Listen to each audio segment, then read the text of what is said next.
आप सभी का आपके YouTube चैनल समय दुनिया पर और मैं हूं आपके साथ पूजा।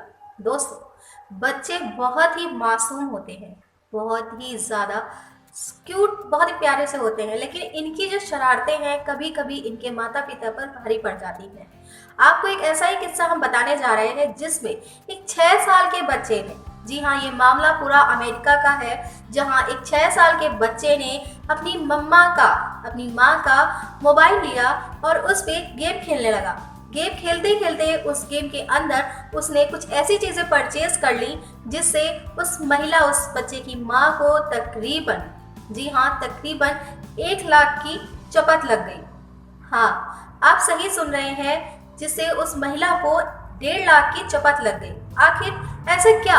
हम अनजाने में ही सही कि बच्चे नाराज ना हो, बच्चे खुश रहे, या फिर बच्चे मोबाइल में व्यस्त हैं, हम उन्हें मोबाइल दे देते हैं। लेकिन इसके चलते हमें ये भी ध्यान देना चाहिए कि कुछ ऐसे मोबाइल गेम्स होते हैं जो कि कुछ उसमें ऐसी चीज़ें होती हैं कि उसे परचेज करने का भी ऑप्शन दिया होता है। बच्चों को नहीं पता होता कि इस चीज़ को हम अगर टच करेंगे तो कितना नुकसान होने वाला है उनके पेरेंट्स को। बच्चे तो बच्चे हैं, जी हाँ, बच्चे तो बच्चे हैं, लेकिन उन्हें नहीं पता होता कि इस गेम को अगर वो छू लेंगे तो उन्हें तो प्रॉब्लम कुछ नहीं होगी, लेकिन जो प्रॉब्लम होगी उनके माता पिता को होगी। मैं आपको बता रही थी कि अमेरिका का ये किस्सा, जिसमें 6 साल के बच्चे ने अपनी मम्मा के मोबाइल से गेम खेला और गेम खेलते खेलते वो इन परचेस आइटम पे चला जाता है। उसमें से वो कुछ आइटम्स और कुछ कैरेक्टर को परचेज करता है, जिसके दौरान उनकी माता को पता चलता है, उनकी माँ को पता चलता है कि उनके बैंक अकाउंट से तकरीबन 1 या 1.5 लाख रुपए खत्म हो चुके हैं। जब वो महिला बैंक से डिटेल निकलवाती है, उनसे पूछताछ करती है, तो उसे पता चलता है कि ये जो पैसे उनके गए हैं बैंक अकाउंट से, वो कहीं नहीं उनके लाडले बेटे की करतूतों का अंजाम है। कुछ ऐसा ही मामला हमारे कानपुर का भी है, जहाँ एक 8 साल की बच्ची ने अपने पिता के मोबाइल को लिया, बोली कि पापा मुझे पढ़ाई करनी है। ठीक है, उनके पिता ने उनको फ़ोन भी दे दिया, लेकिन बहुत ही ज़्यादा कह सकते हैं कि बहुत ही एक उत्सुकता वाली बात होगी कि जब उस बच्ची ने अपने पिता के मोबाइल को खोला तो उसके अंदर उसने देखा कि उसके पिता की जो फ़ोटो है वो किसी और महिला के साथ है, उसकी मम्मा के साथ नहीं थी। उसने ये बात, उस 8 साल की बच्ची ने ये बात जा करके अपनी माँ को बताई। अब फिर क्या था, उस महिला ने, जो उस बच्चे की माँ थी, उसने तुरंत पुलिस कंप्लेंट करी और जो भी हुआ, जी हाँ, जो भी हुआ, उस महिला ने तो उसके पापा को बहुत ही खरी खोटी सुनाई, काफ़ी बहस भी हुई, को जो हो सकता था हुआ। उसके बाद पुलिस उसके पिता को लेकर चली गई है।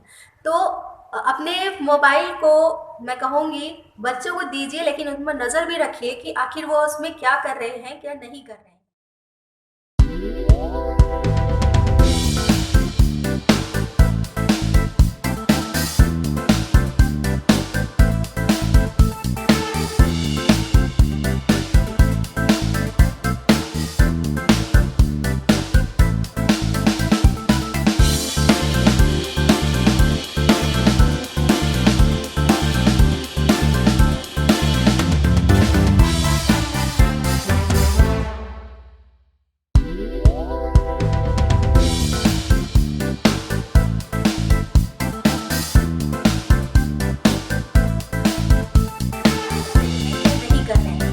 इसके साथ ही मैं दूसरी खबर की ओर चलती हूँ, जहाँ बरेली से मुख्यमंत्री सीएम योगी आदित्यनाथ जी, जी हाँ, सीएम योगी आदित्यनाथ जी बरेली में एक जनसभा जो किसान आंदोलन से जुड़ी हुई है उसको संबोधित कर रहे हैं। किसान सम्मेलन में शिरकत करने पहुंचे सीएम योगी ने विपक्ष पर राम मंदिर के बहाने जमकर निशाना साधा। उन्होंने कहा कि भारत की आस्था पर चोट करने वाले नहीं चाहते कि अयोध्या में राम मंदिर बने। वही उन्होंने ये भी आरोप लगाया कि कुछ लोग राम को अलग करने की साजिश रच रहे हैं, लेकिन इस बीच देश के प्रधानमंत्री मोदी ने राम मंदिर का शिलान्यास कर दिया। इस बात से विपक्ष बेहद परेशान है। योगी ने धारा 370 के मुद्दे पर कांग्रेस को एक बार फिर आड़े हाथ लिया। उन्होंने कहा कि 1952 में कांग्रेस 370 की धारा लाई, जिसका फायदा देश के केवल 4 परिवार उठा रहे हैं, लेकिन केंद्र सरकार ने इस धारा को हटाकर सभी को जम्मू कश्मीर के साथ लद्दाख में जमीन खरीदने, घर बनाने का अधिकार दे दिया। अब कोई भी बरेली पीलीभीत का रहने वाला अपना घर वहां बना सकता है। योगी के एक बार फिर प्रयाग में माफियाओं पर दिए गए बयान को दोहराया और फिर माफियाओं ने जहां भी सरकारी जमीनों पर कब्जे किए हैं वहां अधिवक्ताओं के साथ पत्रकारों के लिए आवास बनाए जाएंगे। सीएम योगी ने किसानों को संबोधित करते हुए कहा कि केंद्र सरकार और यूपी सरकार द्वारा चलाई गई योजनाओं पर प्रकाश डाला। उन्होंने कहा कि विपक्ष किसानों को गुमराह कर रहा है जबकि केंद्र सरकार किसानों की आमदनी दुगने करने का प्रयास कर रही। योगी ने यह भी कहा कि किसानों को एमएसपी पहले भी मिल रही थी और आज भी मिल रही है। सरकार हर स्तर पर किसानों की समस्या पर विचार कर रही है और उनका समाधान भी कर रहे हैं। भाजपा सरकार में सबसे ज्यादा किसानों के कर्ज माफ हुए हैं। आपको बता दें कि बरेली के भोजीपुरा क्षेत्र के एल्डको मैदान पर किसान सम्मेलन आयोजित किया गया था, जहां 10,000 से अधिक किसानों के साथ बरेली मंडल के सांसद और विधायकों भागीदारी किए। इस मौके पर वित्तीय सुरेश खन्ना ने सरकार द्वारा किसानों के हित पर चलाई जा रही योजनाओं पर प्रकाश डाला, साथ ही विपक्ष पर भी निशाना साधा। कुछ सरकारी कार्यों का लोकार्पण है। लगभग 7 लाख से अधिक महिलाओं एवं बालिकाओं को जागरूक किया जा चुका है। बालिकाओं को आत्मरक्षा हेतु आत्मनिर्भर जा रहा है, जिसके अंतर्गत कक्षा 6 से 8 तक की कक्षाओं में अध्ययनरत लगभग 45,000 बालिकाओं को आत्मरक्षा के गुण सिखाने हेतु जूडो, कराटे, ताइक्वांडो का प्रशिक्षण प्रदान किया जाएगा। कोविड काल में मनरेगा के तहत 1,60,000 से अधिक परिवारों को रोजगार प्रदान किया गया है। किसानों को 53 करोड़ से अधिक लागत की 60 परियोजनाओं का लोकार्पण एवं 519 करोड़ की 51 परियोजनाओं का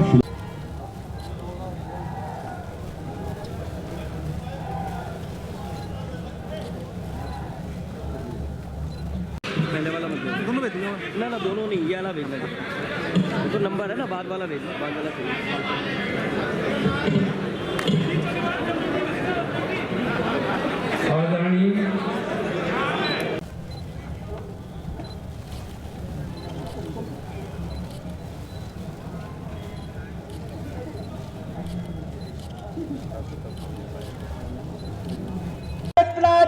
जिंदाबाद जिंदाबाद। बोलो भारत माता की जय, भारत माता की जय। पूज्य योगी आदित्यनाथ जी, बोलो भारत माता की, भारत माता की। आज सुबह प्रातःकाल 9 बजे से आप लोग माननीय मुख्यमंत्री जी की प्रतीक्षा कर रहे थे। सौभाग्य से आज वो मंच पर हम सबको उपस्थित हैं। अभी उनका मार्गदर्शन हमको मिलेगा।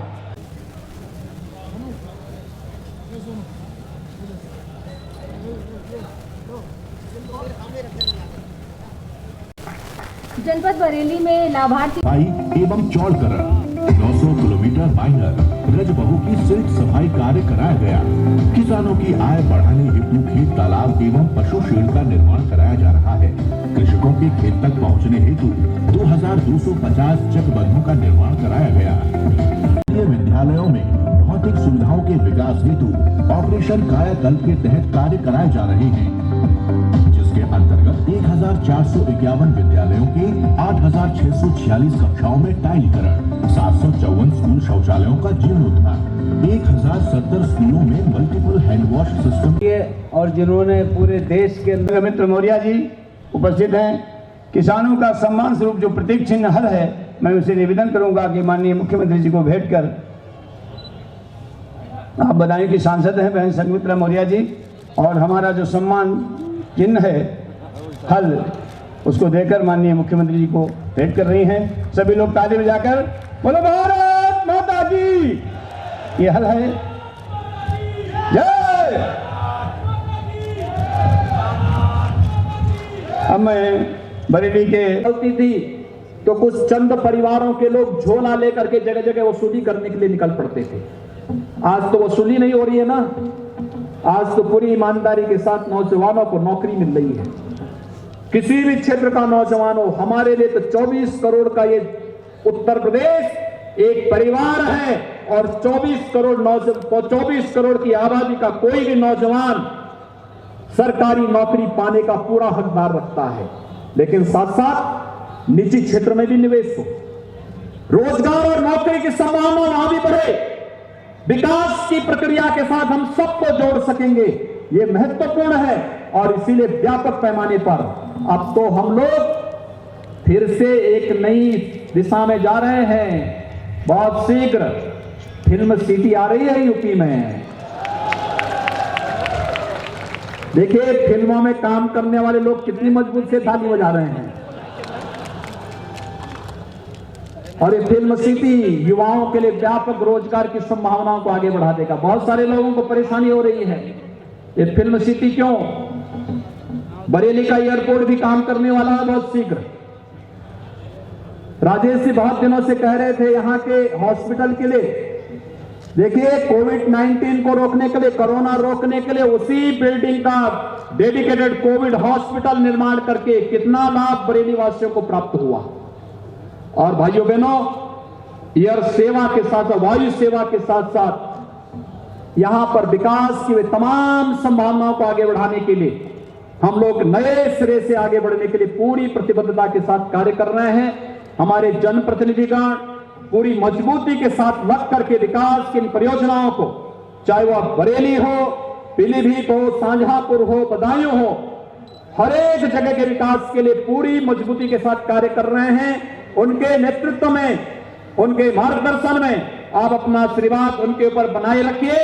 वे लोग आपके नेतृत्व में विकास की प्रक्रिया को जन जन तक, गांव-गांव और कस्बे-कस्बे तक पहुंचाने के लिए कार्य करेंगे। और आप सबको यही आश्वस्त करने के लिए आए हैं, अन्नदाता किसान हो या हमारी ऊर्जा का प्रतीक नौजवान, या हमारी मातृशक्ति, या फिर समाज का कोई भी तबका, उसके हितों के लिए सरकार पूरी प्रतिबद्धता के साथ कार्य करेगी। इस विश्वास के साथ एक बार फिर से इतनी ढेर सारी परियोजनाओं के लिए आप सबको हृदय से बधाई देते हुए, आपका अभिनंदन करते हुए मैं वाणी को विराम देता हूं। धन्यवाद। जय हिंद, जय जय श्री राम। भारत माता की जय, जय श्री राम।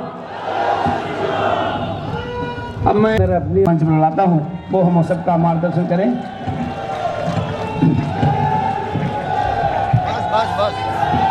भारत माता की जय, भारत माता की जय, भारत माता की जय। वंदे मातरम, वंदे मातरम, वंदे मातरम।